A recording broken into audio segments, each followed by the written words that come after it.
या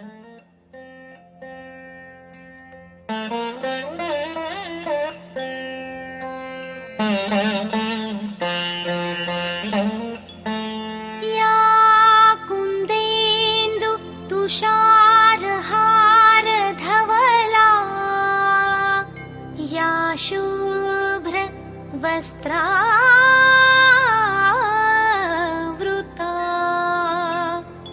या वीणा वरदण्डमण्डितकरा या श्वेत पद्मासना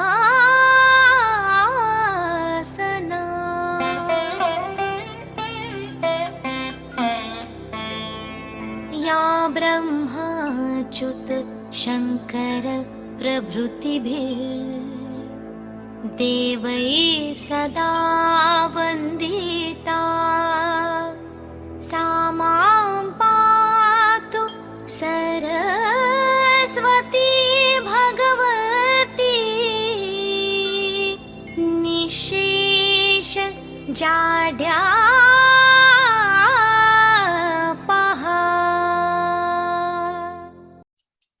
नमस्कार, भार्गव ग्लोबल नेटवर्क के कार्यक्रम में आपका स्वागत है।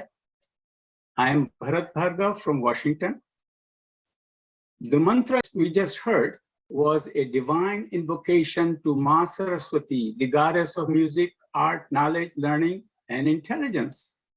As you know, our event today is on the subject of artificial intelligence. The topic reminds me of interesting news I read this morning.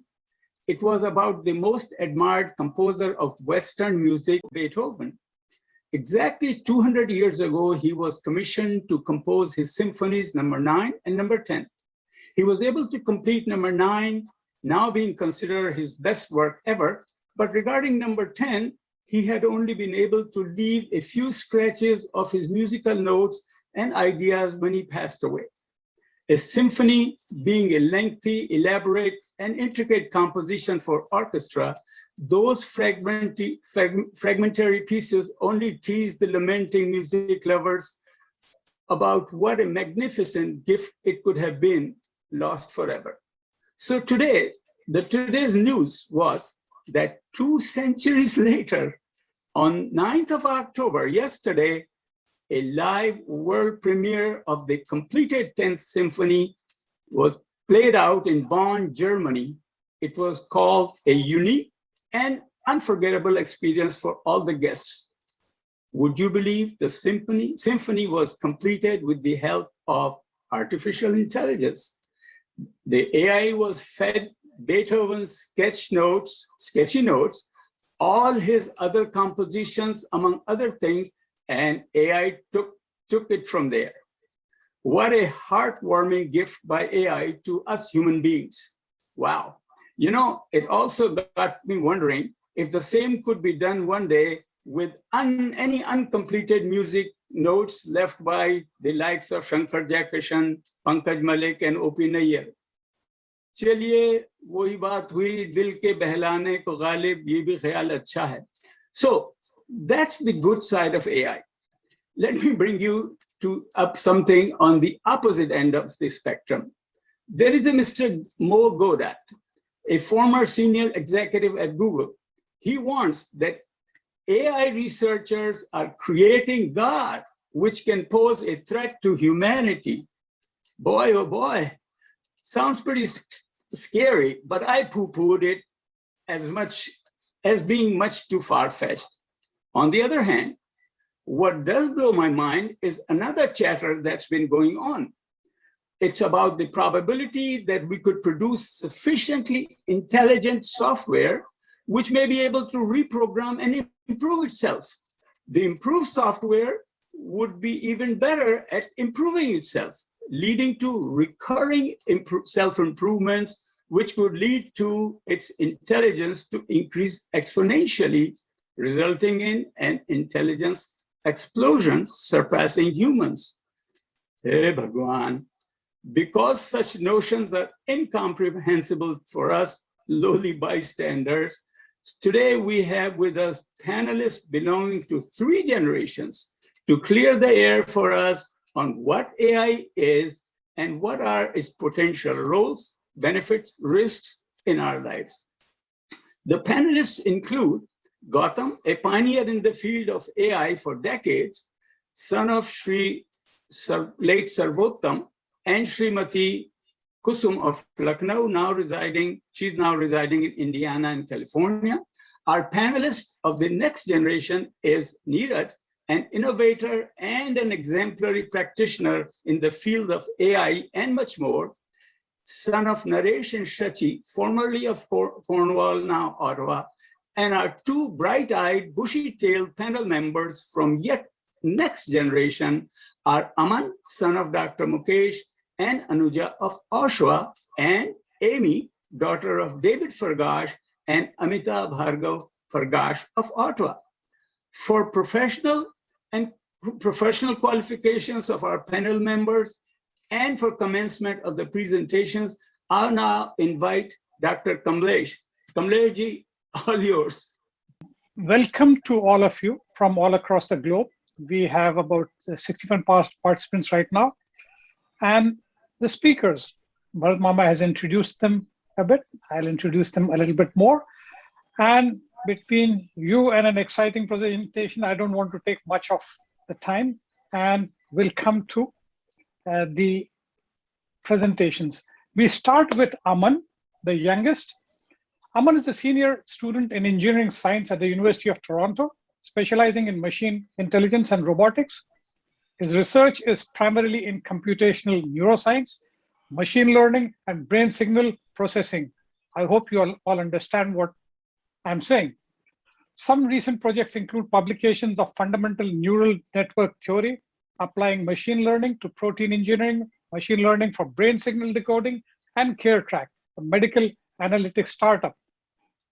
So that was the brief introduction. Before I hand over to Aman, I would like the audience, if you have any questions, which we will take at the end of the 4 presentations, please put them in the chat box and we'll answer those questions first, and later on, we'll take the free-for-all questions. Also, please keep your mics on mute unless you are going to speak. Thank you. Over to you, Aman. Thanks. Thank you. All right. So moving on to the next slide here, I thought that we would start off with some history of AI, just so we can understand how we got to the pretty amazing place where we are today. So just to begin, the sort of guiding question that motivates a lot of AI is, how do we make machines that do useful work? And so this can be sort of boiled down into 2 categories. We need to make mechanical muscles that can perform, mechanical work, but also minds that can do intellectual work.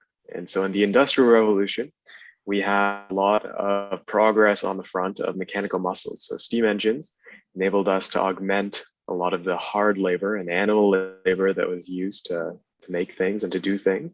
But it turned out that mechanical minds were a bit harder. So early efforts in this area, on the left, we see a picture of an automaton. This is a bunch of gears and mechanical devices that attempt to do intelligent or complicated things, but really these automatons were very limited in their success. The mechanical apparatus quickly got very long. It's really difficult to make complicated things with them.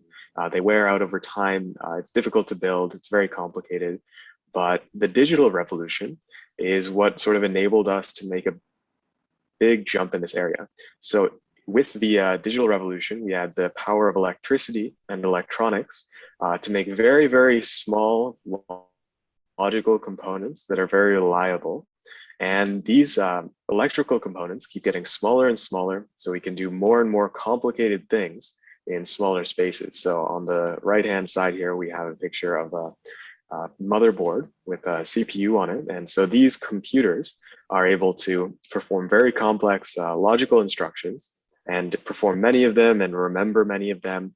And that's what's really enabled the revolutions in AI that make it seem like more and more of a feasible thing. So moving on to the next slide, let's talk a bit about what computers or what machines tend to be good at in this domain and what is a bit more difficult to make them do. So As it turns out, certain tasks are easier to tell computers to do than others. It basically comes down to how easily can we convert the task into super simple mathematical type black and white processes. So in the easy category are things like arithmetic, adding up numbers, performing calculus, storing information, scanning digital information perfectly. But the things that are hard are actually a lot of the things that seem very natural to us. So things like seeing things, recognizing things, listening and understanding, reasoning in new environments, and developing new skills. These turn out to be quite difficult to tell, computers how to do them. And so moving on to the next slide, there's a lot of motivation to get these computers to perform better at the harder tasks. And so initially, one might think, all you have to do is add more rules, more instructions, more programming, and that will let the computer sort of crunch through the possibilities. For instance, in chess, it was initially thought that strategy in this way was a very hard and solely a human thing. But as it turns out, you can beat humans at chess by just letting a computer look at all of the possibilities, or a lot of the possibilities for the next subsequent moves, and then choosing the best one. So you can literally just let the computer, go through the possibilities in a very straightforward, mechanical way, and that will in a great chess player. That's how Deep Blue essentially beat Garry Kasparov.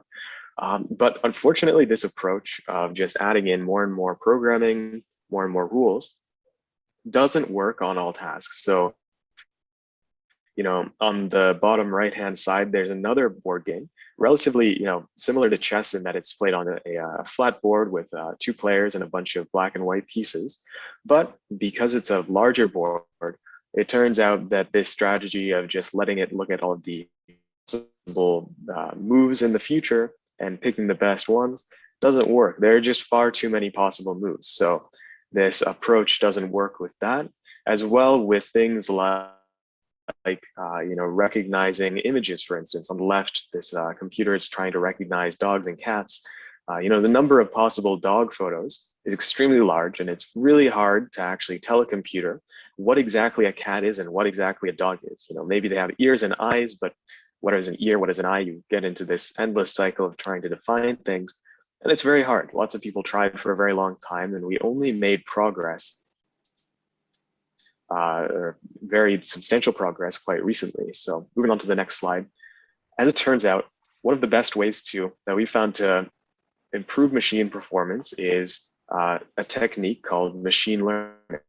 So instead of just telling a computer exactly how to perform a task, how to play chess, do all of these things, we can try to tell a computer how to learn to perform a task from a bunch of data.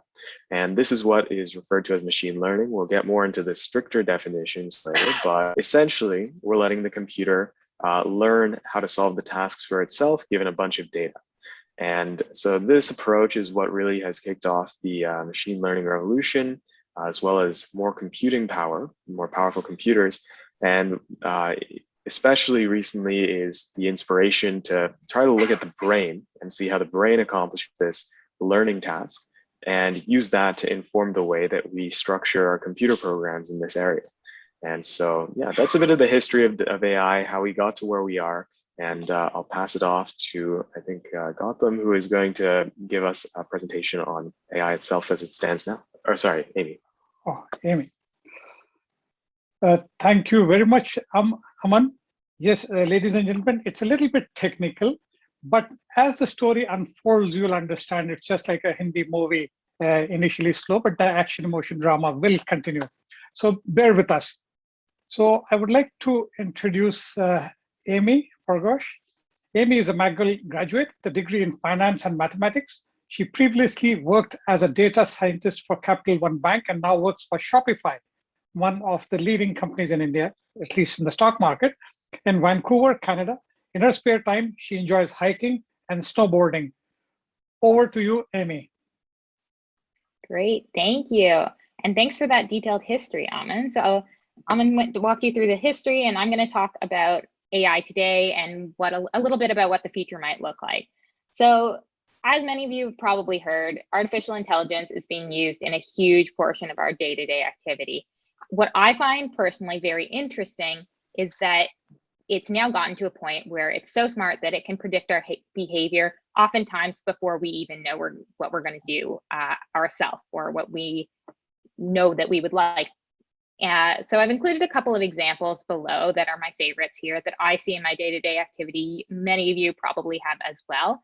The first is Google's Smart Compose that they put together for Gmail. So if you're typing out an email, whether it be a greeting to an email or a conclusion to an email, it'll actually start guessing what you're about to say. So if I say, in the example here, you see somebody saying, haven't seen you in a while, and then it'll guess to say, I hope you're doing well. So personally, this is great for me, especially for those little canned responses that you want at the beginning or the end. Sometimes in the morning, get up early, haven't had coffee yet. It's great to not even have to think about what I want to say at the beginning of an email. And the second example, many of you have probably seen this one as well. If you use Netflix or Amazon Prime or any of the streaming services, you've probably seen this top picks for you or recommended for you section at some point. And essentially what that is it's Netflix or Amazon going in and they're looking at everything that you've enjoyed watching in the past. So what things have you watched all the way through? What things have you started watching and then kind of scrapped, said, no, I don't like that? Which ones have you skimmed by? And it's comparing that to millions of other people's viewing history and comparing, okay, person A really matches this other person across the world's watching habits. They seem to like a lot of the exact same things and not like a lot of the exact same things.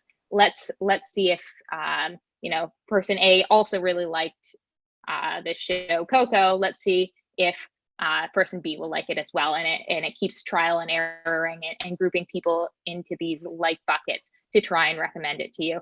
And it's generally quite good at it. I always pick things out of the recommended section because I spend enough time trying to decide what to watch on Netflix. So it's generally quite smart at doing that. So looking a bit more towards the future, I see the power of AI growing at an exponential rate, and there's many reasons for that, but I see I see two main reasons. And the first is that more and more of our actions are leaving a digital trail. So what I mean by that is every time you're messaging your friends online, or you're purchasing products online, you post your location to social media, or you're having your GPS tracked, all of these things are leaving a digital footprint behind. And these are all pieces of data that can be used by machines, essentially. So Amin mentioned that you need this data in order to train a machine to think like a human. So getting that data and having all that data readily available is becoming more and more normal for companies to have. And the second is the ability to store this data. So many of you have probably heard of cloud storage, AWS, that type of a thing. There's a very large amount of data storage possibility out there, and it's increasing, which allows us to store all this data and make better and better predictions. So this can have a ton of advantages in our life. I love having things like Smart Compose, Netflix recommendations, that type of a thing. It makes my life a lot easier in a lot of ways, but it also poses a lot of risks. So as we go through this presentation, we're going to talk about some of the risks that are associated with this newfound power of AI. I will pass it off to Gautam now to talk us through a bit more about what AI is. Thank you very much, Amy, for that wonderful presentation. And before we come on to Gautam, I would just like to say two things. One is, with the younger generation, people like Amy and Aman, we feel our future is secure. And Amy talked about autocorrect or auto-suggest with Gmails, etc. I'm sure all of us have had the experience when we are writing a message on WhatsApp or some other thing, it auto-populates, and sometimes it populates the wrong word.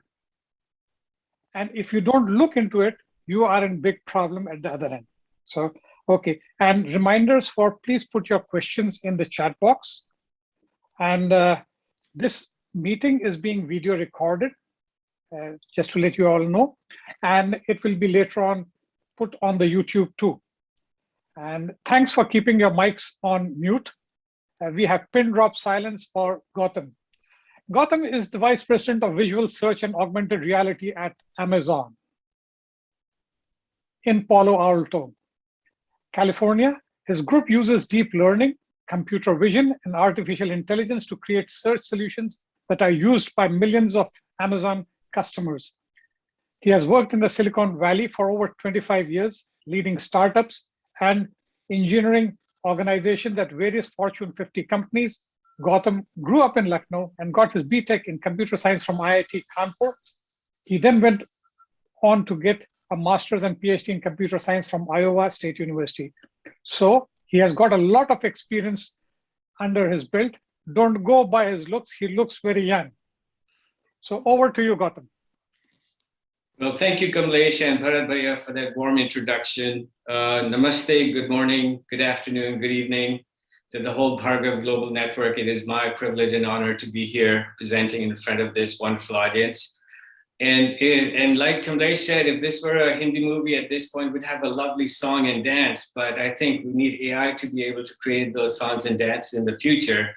So we'll carry on with the thread we have, and I'll try and build upon the history that Aman gave and the examples Amy gave of how AI is useful in our daily lives. But before I go there, I just want to set up a little bit by explaining what is AI in fairly in common terms. So I'll take a definition from Wikipedia, which says artificial intelligence is intelligence demonstrated by machines as opposed to the natural intelligence displayed by humans or animals. But that's a good definition, but that doesn't quite translate to how do we study it as a science? How do we use it in computers? How do we use it in our daily lives? So let's refine that a bit and say AI is an area of computer science that deals with the creation of intelligent systems that can think like humans, they can learn from the environment and take actions that have a chance of achieving their goals. And finally, they attempt to reason like human beings as much as they can, and sometimes they succeed and sometimes they fail. And one of the things Aman pointed out in his history of AI was that you can't keep programming computers more and more and more to get to better and better outcomes. You need to have another strategy of making machines think and be able to do tasks for you that are hard. You know, there are some things humans are very good at, like you show a child a picture of a tiger once, and you show them a picture of a tiger again, and they'll recognize it. A 2-year-old will learn that in about 5 seconds.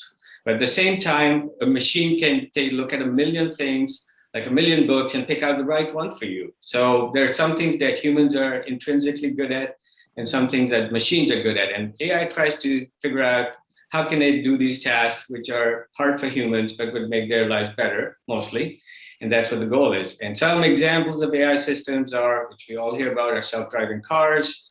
You have a voice recognition system in your home on your phones, whether it be Siri or the Google device or the Amazon device, they recognize your voice. And then you have industrial robots, which have been around for many years and still they're used in building automobiles, they're used in transportation. So many, many uses of AI systems where machines try and think like humans and behave like humans and perform complex tasks. So if we go to the next slide, please.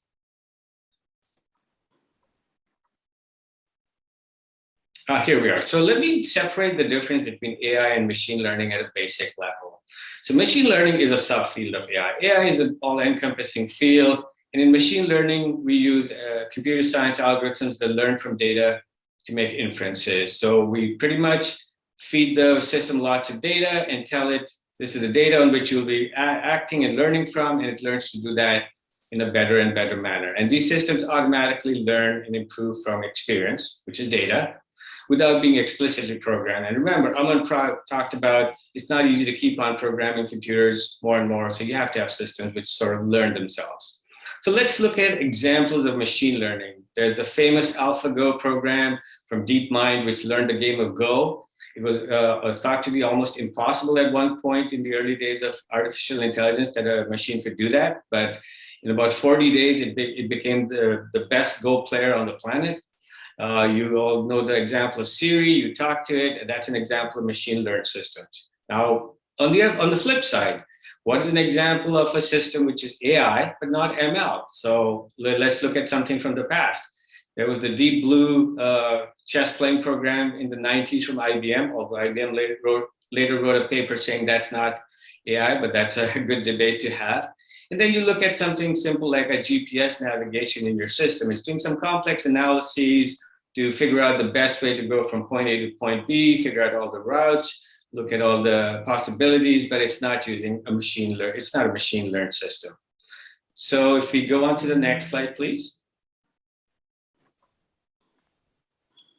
So then let's talk about this new interesting thing, which has been around for about 7 or 8 years, which is deep learning. And what is deep learning? Deep learning is, again, a subfield of machine learning where we have a class of algorithms or systems which are inspired by the structure of the human brain. And these systems use something called neural nets, which try to simulate how the neurons fire in the human brain, and they do inferences and they learn based on the layers they have. And the problem, or sort of the issue with these deep learning systems, is they need huge amounts of data and they need huge amounts of computing power.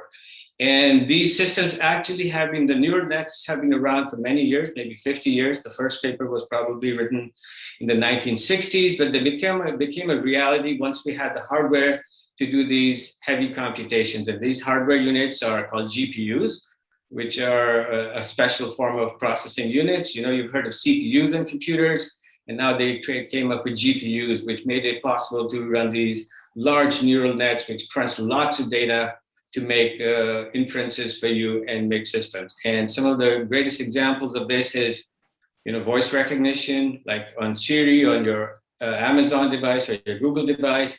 The other big application of that is in computer vision, where, you know, we can recognize elements of fashion from a picture and suggest, hey, here's something you should buy. Or if you have noticed on your phones that all your pictures get classified overnight, if you leave them alone, it says, well, this is the same person. It figures out which are the pictures of the same person, and it does that on your phone by running this deep learning algorithm. Of course, it doesn't know what the name of the person is until you tell it, but it knows all these are the same person.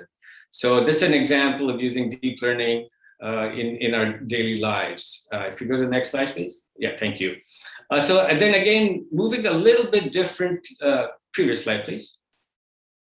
Moving to a little bit different angle on AI and machine learning, I just wanted to talk about 2 or 3 terms here, which you may hear a lot. You may hear about unsupervised learning, supervised learning, reinforcement learning. This is getting a little technical, but just as a brief introduction, unsupervised learning pretty much says, here's data, you tell the computer, go find something useful, and it does it without being told much. So pretty much as the name says, it's unsupervised.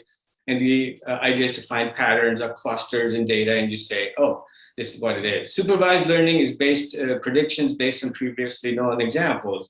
For example, if you know someone's applying for a credit card and you know what their spending history has been and how well they have been at paying bills, you know what kind of credit risk you have. So you have previous examples of behavior from human beings. And then you say, well, this new human being who comes up and applies for a credit card, how should we treat them based on the previously known data we have about human beings? That's an example of supervised learning. Reinforcement learning is an area where you learn through trial and error. And the idea is that the machine is rewarded if it makes the right decision, and it's punished sort of, or it's given a negative reinforcement if it does not do well towards reaching its goal. Examples of this are everywhere, from self-driving cars to the AlphaGo game or Facebook's Horizon platform, where they do recommendations for you. If they give you a recommendation and you click on it, it knows, oh, I did a good job. And if you ignored it, it sort of learns, hey, that wasn't that useful. So there are many examples of reinforcement learning in our daily lives as well. If we go to the next slide, please. So some applications of AI, autonomous planning and scheduling of tasks when a plane is about to take off, playing chess, self-driving cars, understanding human language and being able to understand it and take actions. Then there's the robotic assistants you see in surgery today. Or you may have insider trading that you want to catch on stock trading and monitoring the stock trades for is there a pattern of fraud. So these are some applications of AI and which are used in our daily lives. And at this point, I think I'm going to hand back to Kamlesh for the next phase of the program, which might include some song and dance for this indie movie. Let's see what happens. Thank you very much, Gautam, for that interesting discussion. Yes, ladies and gentlemen, it's a little bit technical at times, but there are stories, and what you need to know is you are using AI all the time. This is not something different. So there was a time when we weren't using smartphones. Okay, so now I have the pleasure to welcome Neeraj. Neeraj is the founding CEO of New Energy AI, providing practical governance frameworks and ethics measurements for artificial intelligence, including for the Canadian government. He's also a board member and chair of innovation at the Royal Ottawa Mental Health Center. Neeraj was the founding CEO of Fluent in Montreal, developers of deep neural network machine learning, voice recognition. He was a faculty member at Queen's University and Dean of Business School at Royal Roads University. Neeraj practiced engineering at Bell Northern Research and global marketing and general management at General Electric. Neeraj has a BSc in systems design engineering from the University of Waterloo and an MBA from Ivey Business School with an international business certificate from Stockholm School of Economics. Excellent credentials, and he's an excellent speaker too. So without further ado, over to you, Neeraj. Neeraj, are you there? I am now. I was starting with a Bhangra dance, maybe, but thanks very much, Kamlesh Bhaiya and Gautam Mamaji, Amma Nemi. It's a pleasure to be here, everybody, and with the Bhargav Global Network. And so I'm going to start with a little bit of a big picture view, because this topic of machine learning and AI is very germane to today's world that we're all living in. And so I wanted to talk about the world and recognize that you know, we all care very much about the development of our society and our planet and our world. And the United Nations some years ago created the Sustainable Development Goals for our world, and looking between 2015 and 2030 to really advance a number of goals that are identified on the slide, some 17 Sustainable Development Goals. Well, what we see today is that many of those goals are being enhanced with artificial intelligence and machine learning. If we're going to meet these significant goals for our world, AI can be very, very helpful. So there's tremendous opportunity in using this great technology that was described by my colleagues in advancing our world. Take SDG number 7 about energy and clean energy and renewables. We are using AI to predict whether we need power plants and how we can use renewable energy. But there's also a backslide that we have to be concerned about. So I'm going to talk a little bit about the risks of AI and some of the ethical concerns, because, for example, SDG 10 is about reduced inequities, and we may have some challenges. So when we talk about AI, and I'm sure many of you on this call are quite familiar with technology waves. Some of my respected elders know that we've had many technology waves over the last few decades, whether it's automotive, telephones, the internet. So what's different about AI? Is AI just another technology wave until the next one? Well, in some ways it is, but in other ways it's different. And we're now finding, as was described by my colleagues here, that we're at a point where machines can learn, and actually we have the technology's ability to adapt faster than humans. Bari Mamaji talked about the examples as well earlier, and we're now at a point today that technology can learn faster than people with this machine learning and deep learning techniques. And not only is it able to learn faster than people, but we're actually empowering technology to make decisions. So it is different in that we're now having technology move faster than people. And so we need to keep an eye on where it's going and how we can apply it most effectively. So with that in mind, if we go to the next slide, we need to think about not only learning and making decisions, but do we trust the technology? And you know, we've been talking for decades and centuries about human trust, and we've come a long way, but we still have a ways to go in our world on human trust. But we've now only been in a few years of really dealing with machines that are making decisions and learning. And do we trust the machines? And should we trust the machines? And how can we make sure we can trust the machines is a question we need to ask ourselves. So there is definitely a backdrop and a need for trust. And so I'm here to not only talk about the great value, if we go to the next slide, of AI and machine learning, as was pointed out, but there are some risks and there are some concerns.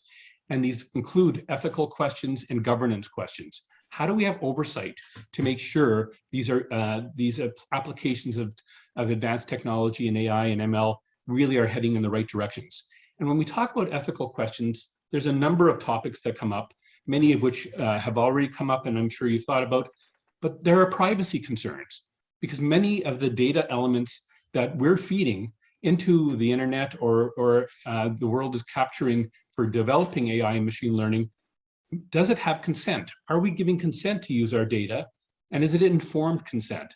So privacy concerns and data breaches are headlines often that we can read. There are many headlines as summarized in the slide, and you may recall that back in 2016, a company, Cambridge Analytics, was using AI to identify behaviors and political parties were using it for political advantage. So there's ethical questions about how we use AI. There are bias issues. Apple had a credit card not so long ago that was making credit decisions about people and families and were giving better credit ratings to the husband or male of the family, even though the wife or the female lead was making higher income. So there was biases built in because past data predicting the future isn't always the right thing to do. There are concerns. Gautam Mamaji talked about deep learning, and there are concerns about black boxes where the technology is making decisions, but we can't explain it.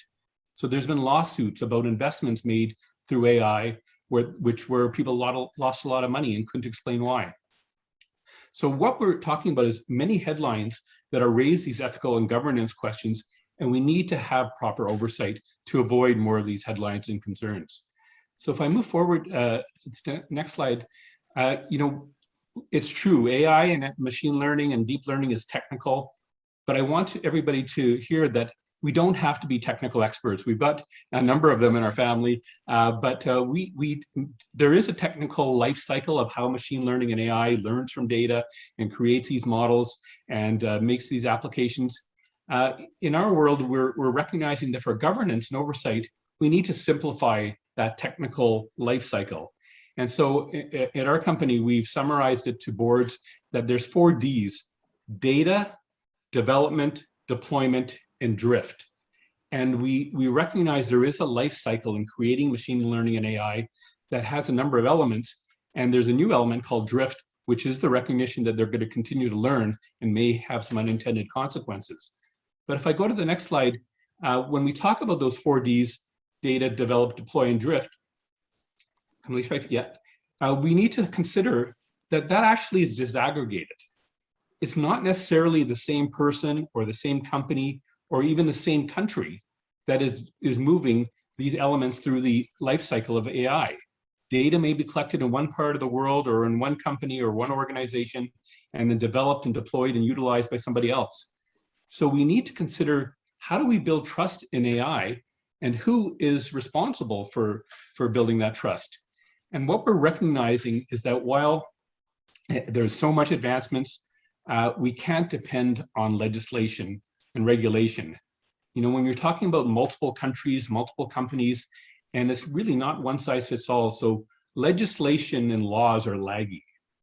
They often lag in advanced technologies because places like the Silicon Valley and other places are moving very quickly in developing new applications and technology. And so laws are lagging and they may not even catch up. So we need to have new ways of thinking about not only depending on legislation, but on having some oversight to trust the technology.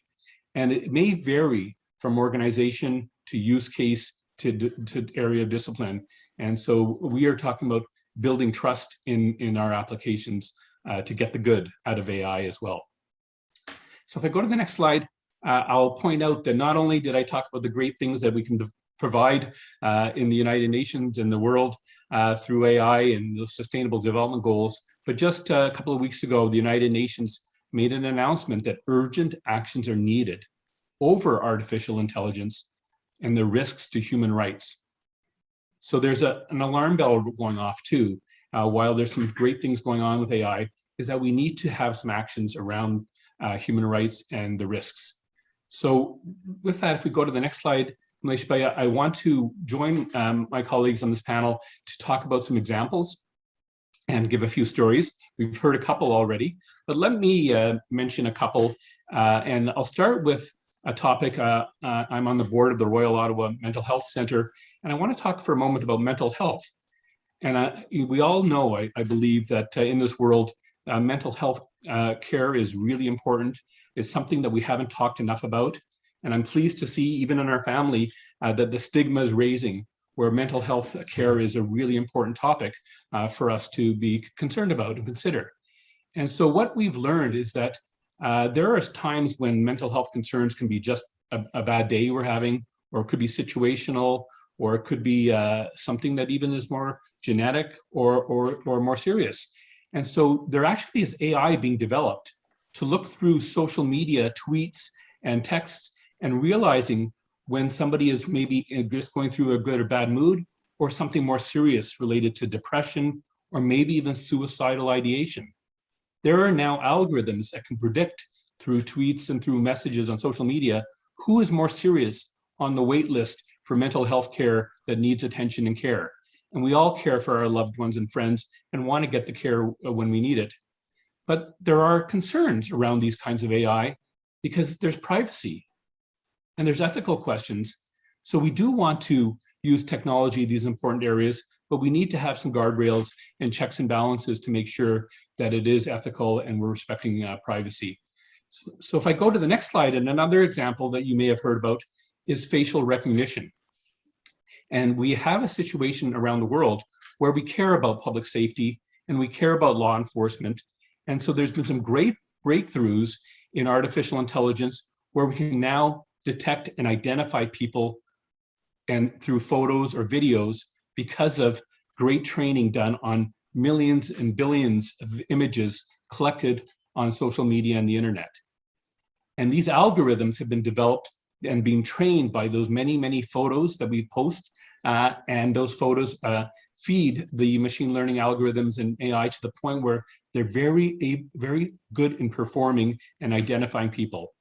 And in the world of criminal activity, the bad guys are using AI and all sorts of advanced technologies.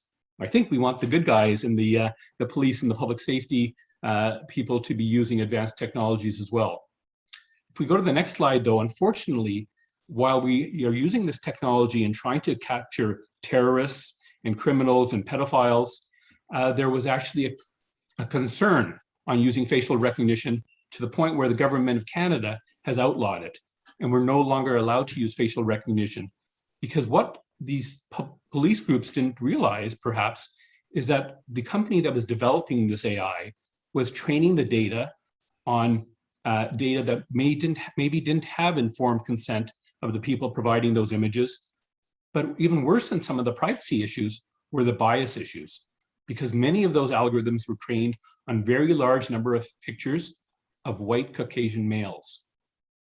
So the performance of facial recognition is very high for detecting and identifying white Caucasian males. But for females, the performance was poorer. And for people of color, the performance was poorer, to the point where we were actually identifying people incorrectly, and people were being brought into jails without having proper performance of the AI. So there is concerns about using AI, and we need to have ways to have guardrails. The last one I'm going to mention before I pass it on to my colleagues and look forward to your questions is something that you may all have heard about even last week. Facebook was in the news again, and maybe many of you are aware that not only was it in the news, but Facebook is a big platform that many of us use, but it also owns WhatsApp that many of us use, and Instagram. And I have two beautiful teenage daughters, and they aren't using Facebook or WhatsApp as much. They're using a lot of Instagram. Well, the headline in the Wall Street Journal last week was Facebook knows its platforms are riddled with flaws that cause harm, often in ways only the company fully understands.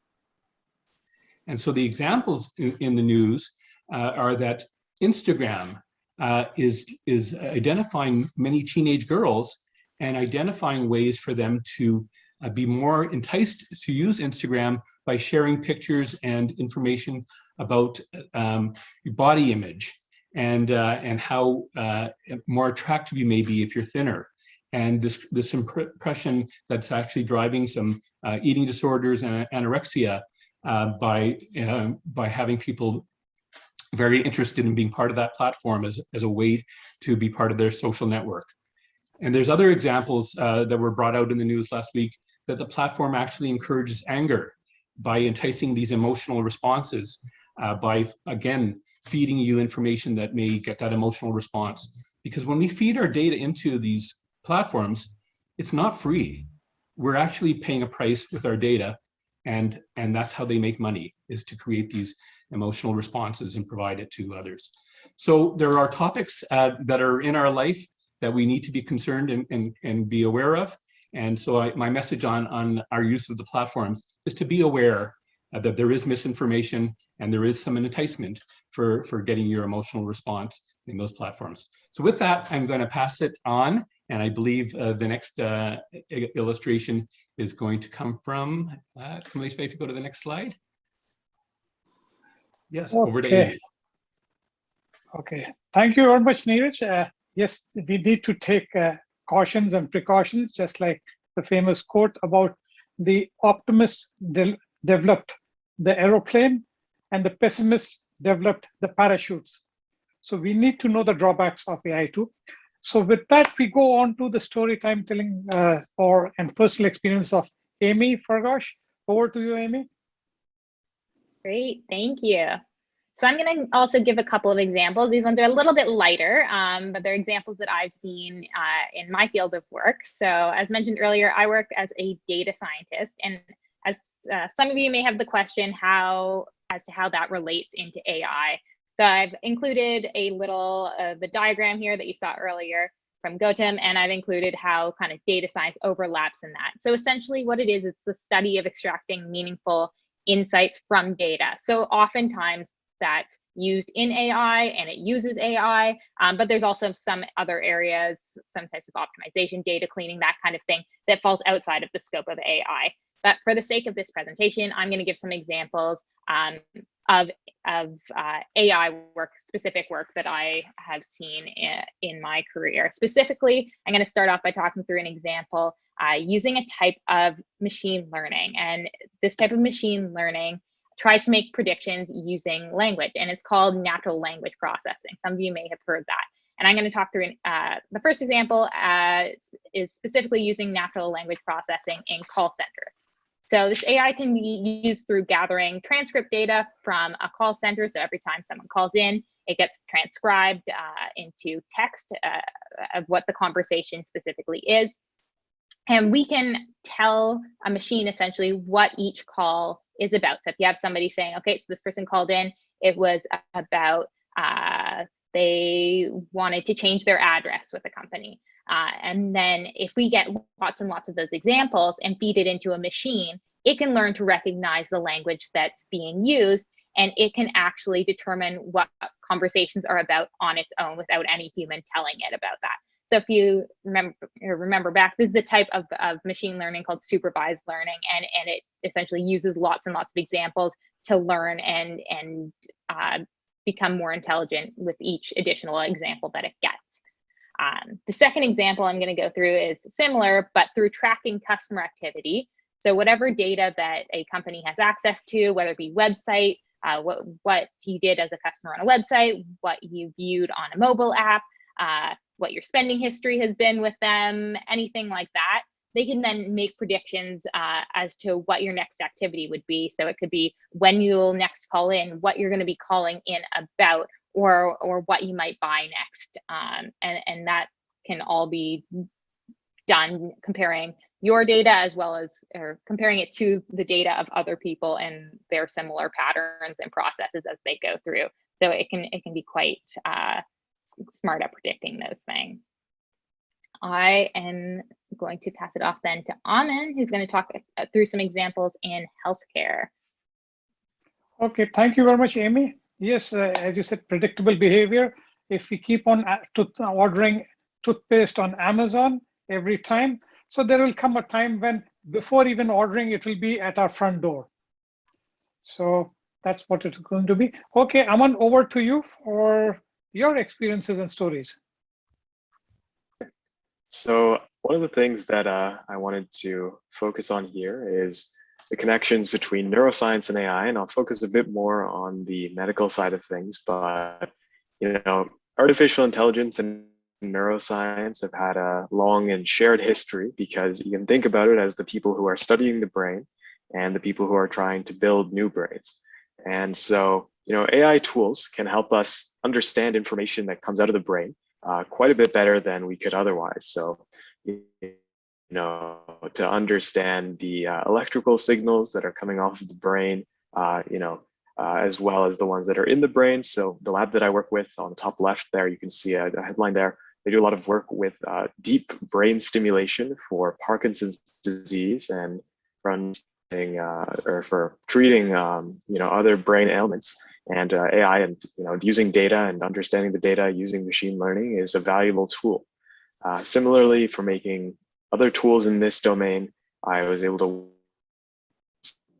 protein engineering using machine learning this summer. So making new types of proteins to help us do various tasks is also something that AI can be very good for, and is something AI is likely going to enable us to do a lot better than we have ever been able to before.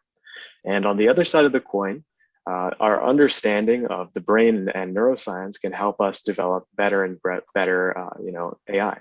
And so, as we've said, neural networks are a class of machine learning that's really effective and has driven a lot of the recent progress. And so these are based on biological neurons, and I'll be studying this connection and how we can improve it in grad school in all likelihood. So that's a little bit about the symbiosis of neuroscience and AI. So going on to the next slide, I'll talk a bit more about my perspective on healthcare in general. So I think there's going to be a lot of AI in healthcare going forward. It's been a bit slower to infiltrate healthcare, if only because there are a lot of privacy laws in healthcare, and we need to be really careful when we apply AI in healthcare, because as the second point states, it's really important to not overestimate AI. A lot of these examples are, about suggestion algorithms. They're about, systems for facial identification. And, even with the facial recognition one, we saw that if we overestimated it, if we thought that it could do well in areas that it wasn't able to, for instance, on, the female population or, visible minorities, and we ran into some pretty bad situations. And in healthcare, this is just as important, because we're dealing with people's lives here. But there is a lot of power in this, in these AIs, and it's likely to be very helpful going forward in healthcare. For instance, one of the projects I'm working on is an AI cancer screening mechanism that looks at blood tests and tries to gauge the likelihood of cancer based on some markers there. And then another thing that we should be looking out for is new computing paradigms. So as AI starts to have more and more computational requirements, our computers are going to look more and more different. So on the bottom left, we see a screenshot from an Apple keynote about their neural engine. So they specifically designed this new chip, this new component, just to run their neural models, or their AI models, these neural networks. And so that will be happening more and more over time as we require more and more power, more and more specificity in our designs. And finally, another thing that we'll be seeing going forward is what's called semi-supervised learning. So one thing that Gautam Uncle had talked about was supervised and unsupervised learning. Semi-supervised learning is when you use this data that doesn't have any labels on it, essentially, and you're trying to train an algorithm to understand the data, whatever that means. And so it's analogous to how children and babies learn about the world and about language. So they don't really need you to label every word with their strict definition. What they do is they just listen, they babble, they do all of these things, they look at the world, and somehow they're able to learn from that. And since the vast majority of data that exists doesn't really have labels, this technique where you don't need labels is quite powerful if we can get it right. And we've had some very promising progress in this domain in recent years. So those are a few things looking forward from my perspective, and I'll pass it on to the next speaker. Right. Thank you very much, Aman. So we are running out of time, and but still we need to finish the question answers. And Gautam, can you give some final words about this? We can't cover everything in this 1 hour given space of time. So over to you, Gautam. All right, In 2 I'll minutes. give a fun example about AI and how it's being used. So enough of the gloom and doom. So many people like to shop for fashion. You see Kim Kardashian wearing something you love, and you see an image on Instagram, or you see Virat Kohli wearing something and you want to buy it, but that dress from Sabyasachi costs 2 lakh rupees and you're not in the mood to spend that much money. So Amazon, the company I work for, in their mobile app has this feature called Style Snap. You upload the picture, we find you similar fashion for say 2,000 rupees, or 2 lakh rupees. And that's a use of AI where you use computer vision to figure out what's in the picture, separate the background from the foreground. The celebrity might be posing in front of the Eiffel Tower, but we don't want that to clutter the image.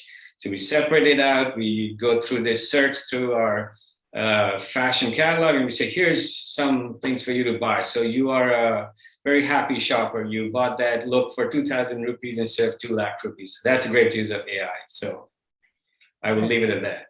Thank you very much, Gautam. So we go over to the question and answers, and I look into the chat box, what the question answers are. You can post on. We can take a couple of questions. We have 20 there, and let me. Okay. If the first question is, if AI makes things easier by predicting based on past choices and behavior, will it make us more of a society of fixed mindset and less of a curious growth mindset in some areas? Okay, good question. Any of the speakers want to take it?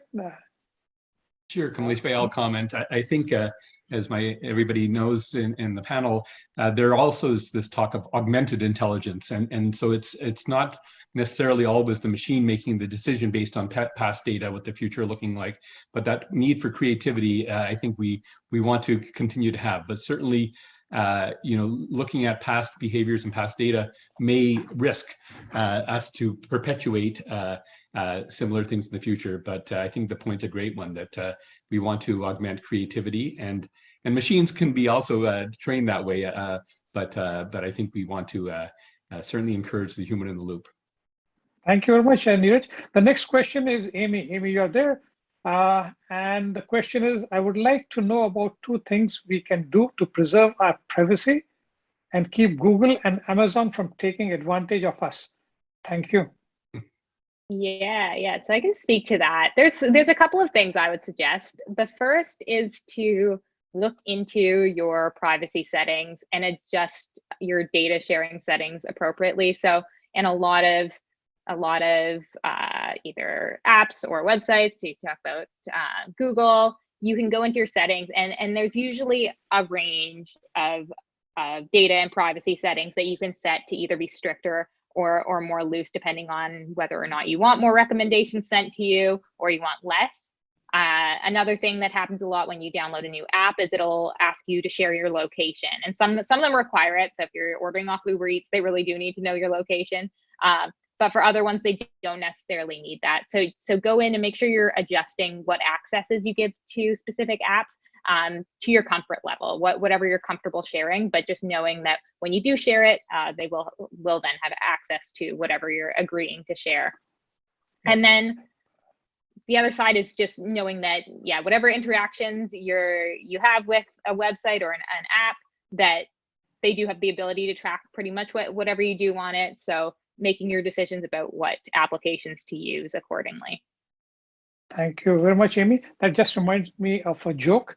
And now there was this person who was named as Jack, and he was boarding the flight. He was sitting on his seat, and somebody comes and says, "Hi, Jack." Immediately hell broke loose. That man was caught. And so you need to be careful how you use AI. You don't want to end up like that. That's just an example. So the next question is, what is the future of AI and what new products we expect in the future? Gautam, would you like to say? Certainly, I think the future of AI is what we make it to be. There are good uses of AI. It'll help solve things in medicine. It'll help solve energy problems. It'll make our data centers run greener, but it'll also make surveillance of our citizens easier. It'll make tracking easier. So AI, as a lot of people talk here, we can't let AI run loose. We have to legislate it to some degree. We have to understand it and be responsible with humans. So there's a great future, but we have to be careful how we make it happen. So, thank you very much, Gautam. I just want to know, will it make us smarter or dumber? I think we'll be the same, but Okay, right. Thank you. So the next question is for basic image processing, which algorithm is preferred in terms of required computational power between convolutional and recurrent neural networks? I think, Aman, you are the best person to answer this question. Am I right? I think that Gautam Uncle actually answered this in the chat. So Okay, you can repeat that. To him further down, but yeah. Okay, so should we go to the next question? I'm intrigued by the transition of electricity to electronics. Can you share it, how it happened? And that's for you, Aman. Again, we won't leave you. Sure. Yeah, so I think that essentially it came down, like, for the purposes of AI and making more intelligent systems, there was this thing called the transistor that was invented. And so that's basically an electronic switch. So if you, one circuit can now turn on and off another circuit. And that's really how the transition happened. With that tool, with an electronic switch, you can, as it turns out, do a lot of really complicated things, and this sort of and/or logic. And so that's essentially how we went from electricity to electronics, among other things, I think, but that was the main one. Thank you, Madam. I know we are going past our time, but the questions are so exciting, and these are relevant to our day-to-day life or in the future. So we'll take a couple more. AI will lead to reduction in employment. Before that was, is it possible to have a personality prediction system after analyzing CV for quicker candidate selection during job interviews? Neeraj? Sure. So AI is being used in recruiting and in looking at resumes and identifying profiles in many different ways. It was brought up earlier that natural language processing allows resumes, for example, to be filtered using AI. And many organizations get thousands of applicants, and trying to identify who are the people to interview and who are the ones that do not is being used by AI. And of course, this point about personalities, there's many different algorithms being used. Again, we have to have the guardrails on this because the past data predicting the future may be dependent on some past biases that we don't want to encourage. But absolutely, AI is being used in many ways when organizations are recruiting. Thank you very much, Neeraj. Go ahead. I was just going to say, I can add on to that it's an interesting one. It seems that a lot of people are learning a little bit about the AI behind CV analysis, and people will start throwing in buzzwords onto their resumes that they think will kind of trigger the AI to put them higher up on the list. So gaming of those algorithms in those areas is pretty common, and it's another risk kind of in using that you may not be able to tell when someone's just throwing that in. Okay, thank you very much.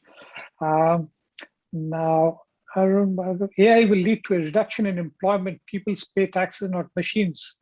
So how will we pay for unemployed and social security? Is AI going to lead to unemployment? I think everyone would have an opinion on that. I'm of the opinion it'll create different kind of jobs. It will not reduce employment. It'll just move it to a different neighborhood. So we'll all have to learn new skills, and our schools and our universities will have to adapt to that, and our society will have to adapt to that. And that's happened 3 or 4 times in the last 400 years. So this is nothing new, nothing different. And I think if we manage it well, we'll be fine. So we'll take I'll add to last. Gautam Mamaji's. Please. Yeah, just that. Yeah, there's a shift in the knowledge workers, as Gautam Mamaji said, and so with Amy and Aman as good examples, the new generation is learning that there's tremendous opportunity in these areas, but there is a shift. Some of these professions of the past may not be the future, but there's many new ones coming up. Okay, thank you very much. I'll just take two more questions because we have already gone past the time. One is, we are into machine learning solutions at the edge for computer vision applications. We are part of NVIDIA and Qualcomm partner program. We provide complete solutions for requirements as a box product. That is, somebody was just introducing them. So that's in the chat box, you can read. But the interesting thing is, comment or question is, when do we expect to see tools available to governments for sensitizing masses for better civic behavior? The way I understand this is, just like we have the credit score, everybody will have an AI score for social behavior, etc., civic behavior. Is that going to come sometime? I'll quickly Gautam, comment. There are governments around the world who are absolutely working on this. There's, as you would expect, different, not uniform. The EU is making tremendous progress on privacy protection. And in Canada, there's an algorithm impact assessment measurement that's used within the federal government to measure the impact of AI and then have certain mitigations. So there are these metrics and scales being developed, and so we certainly want to encourage those and have some frameworks. Thank you very much. So with that, we end the session, and I would like to invite Bharat Mama to say a few words of thanks. Over to you, Bharat Mama. Amazing presentations, Aman, Amy, Neeraj, and Gautam, filling in so much stuff in such short period of time. That was just great, both in terms of the understanding and the ramifications. So, and also amazing, great questions, folks. Thank you. Thank you. Many compliments and thanks to the presenters, to the participants, audience, and also to you, Kamlesh. Shortly, we'll start our breakout activity, followed by a plenary session for unlimited social and family chit-chat. Our panelists will stay with us and will appear in some of the breakout rooms available for more intimate conversations. Before that, ladies and gentlemen, I'm happy to tell you that today marks the completion of 1 full year of BGN's Zoom events. We feel most privileged to have been receiving your affectionate patronage since the beginning. Also, I must say, as projected beforehand, this anniversary event is my last one as the host. It is my pleasure to pass the baton to my able successor, Kamlesh. Some of you may have noticed we have been transitioning toward that lately, and it is just a pleasure. And Kamleshji, I do wish you the best of luck in taking the events to ever greater heights. Now, I believe Subhash wanted to share some information with us. Thank you, Bharat Bhai Sahab. Deviyon aur Sajjano, namaskar. And many thanks to you. I also see some of the representatives from Akhil Bharati Bhargava Sabha, UAE representatives and the audience. Many thanks to you for your support. We are all here because of you. Some wise man or woman said, vision without action is only a dream. Action without vision is only passing time. A vision with action can change the world. Bharat Bhai Sahab, you have greatly helped pave the road in a year where we are now. You are a treasure. I know you will always be there to help us behind the scenes to build the highway network based on Vasudhaiv Kutumbakam principle for Bhargav Parivar. We know great things happen when we all work together. I would like to introduce all our team members today in alphabetical order, and also some major initiatives we are exploring or working on. All our team members are heavy hitters or Maharathis in their own right, and their spouses and children. They're all like a swan, looking gracious, but underneath the water, their feet are working very hard. That's the kind of people we have in our team. I will only mention their names and main functional achievements regarding Bhargav Parivar to save time. I will encourage you all to express your pride or encouragement by applauding and cheering until I have introduced all our members. You can also text us on Zoom. First, some of the projects on the horizon are, we will soon be taking initiative on young Bhargavs in North America. You'll all hear about it sooner than later. We'll expand our library of resources for all worldwide Bhargavs Parivar. More on this at a later date. As you know, we are recording all the good presentations in our own website that Arvind has created, and also some resources such as Connect and other WhatsApp applications that we have. So an alphabetical order, and I think Arvind can correct us. I think you need to salute or wave your hand when I pronounce your name. So alphabetical order, Arvind from San Jose. Most of you know him. Yeah. He's our rock. He's overall in charge of technology and much more in BGN. Dr. Badal is from Dubai and Canada. His team had hosted Bhargav conference in Dubai.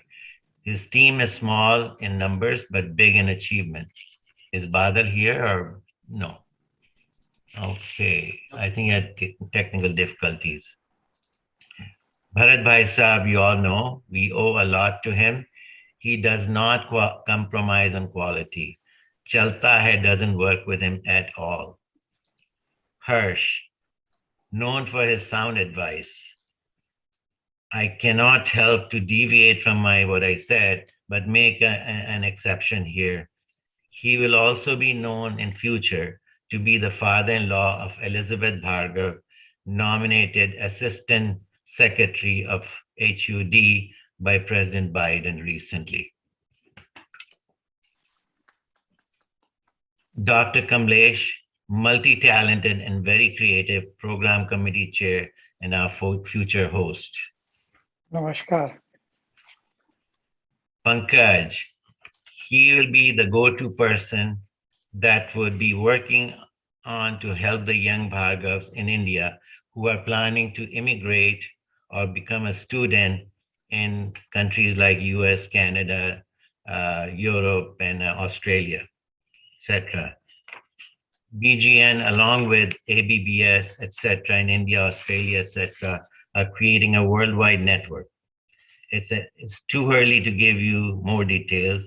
Pankaj's Papa, Shankar Bhai Sahab, has been also a great inspiration and contributor to BGN. He's present in the meeting, by the way. Dr. Ravi. Dr. Ravi, I remember in childhood, he was distributing newspapers, selling as a school, 6-year-old, 7-year-old. Dr. Ravi is probably senior most Bhargav born in North America.